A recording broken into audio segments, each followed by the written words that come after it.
தேர் என்றாலே அது திருவாரூர் தேர் தான். அந்த அழகை வந்து நீங்க எல்லாருமே நேர்ல வந்து பார்க்கணும். ஒவ்வொருத்தர் ஒவ்வொரு இதை பார்க்க வருவாங்க. நம்ம தேரை ரசிக்கிறதுக்காகவே வரலாம். தேரை நகர்ந்து அதை அசைந்து ஆடி வரும்போது அது அப்படி ஒரு அழகு.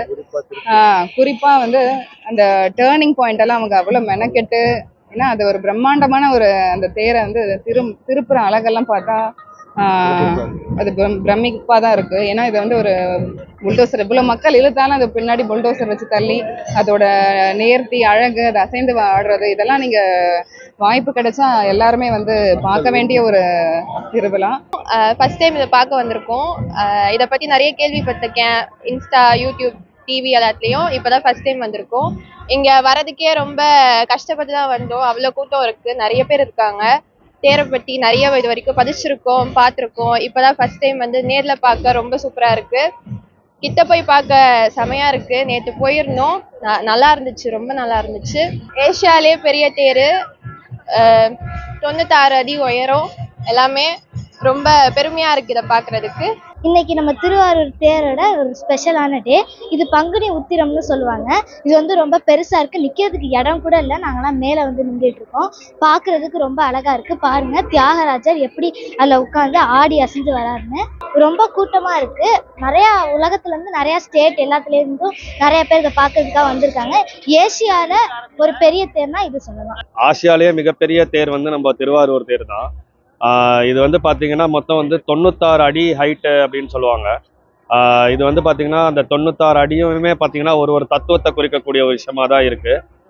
இதில் வந்து பார்த்தீங்கன்னா மொத்தம் 3 லெவல் இருக்கிற ரீசன்னால வந்து பார்த்தீங்கன்னா கீழே இருக்கிறது வந்து பிரம்மாவாகவும், அதுக்கு மேலே இருக்கிறது விஷ்ணுவாகவும், இப்போ சுவாமி உட்காந்துட்டு இருக்கிறது சிவபாகங்கிற ஒரு இதில் வந்து பார்த்தீங்கன்னா நம்ம லிங்கத்தில் எப்படி வந்து இதுவாக இருக்கோ அதே மாதிரியான ஒரு இதில் தான் நம்ம தேருமே அமைஞ்சிருக்கு.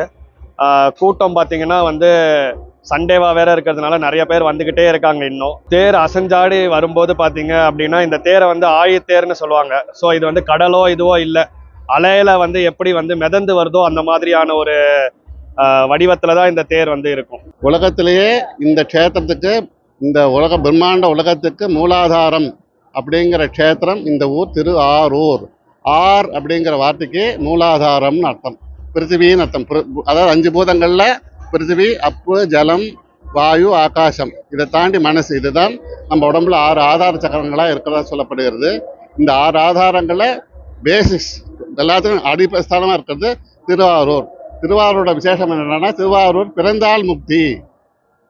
இந்த க்ஷேத்திரத்தில் பிறந்தாலே முக்தி. திருவாரூர் தேரழகு. தேர் பார்த்தா என்ன திருவாரூர் தேர் மாதிரி அசைஞ்சு ஆடி வராளேன்னு கேட்பா. அப்போ நீங்கள் நிஜமாக பார்க்கும்போது தான் தெரியும் அவர் அழகாக ஆடிண்டே வருவார். அதில் வந்து 4 வேதங்கள் தான் 4 குதிரைகளாக இருக்கிறது. 2 சக்கரங்கள் சிவசூரியர்களாக இருக்கிறது. அவர் சொன்ன மாதிரி பிரம்மபாகம், விஷ்ணுபாகம், ருத்ரபாகம். ருத்ரபாகத்தில் சுவாமி இருக்கார். 96 அடிங்க 96 தத்துவங்கள் இருக்குது. இந்த 90 தத்துவங்கள் மேலே இருக்கிற மாதிரி இருக்குது. அந்த 4 பந்தங்களில் அந்த 6 இருக்கும். அதில் கொம்பை அது 6 உபாங்கங்கள். 4 வேதம், 6 அங்கம்பா, நியாயம், மீமாம்சை, அந்த மாதிரி 6 அங்கங்கள் இருக்குது. இந்த 6 அங்கங்களும் 6 தொம்பைகளாக இருக்குது. அப்படி ஃபுல் வேத சுரூபமாகவே இருக்குல்ல. வேதத்தை நடுவில் சுவாமி இருக்கார். அந்த சுவாமியை ரதத்தில் வந்து சுவாமி பார்த்தீங்கன்னா உங்களுக்கு மோட்சம். அதாவது ரதஸ்தம் சங்கரம் தியாயே புனர்ஜன்ம ந வித்யதே. ரதத்திலே சங்கரர் கண்ணால் பார்த்தால் உங்களுக்கு இன்னொரு ஜென்மா கிடையாது அப்படின்னு சொல்கிறதுனால இங்கே சுவாமியே வெளியிலேருந்து தானாக நடந்து வந்து வேற எங்கேயும் வரமாட்டார். பகலெல்லாம் வெளில வரமாட்டார் தியாகேசர்.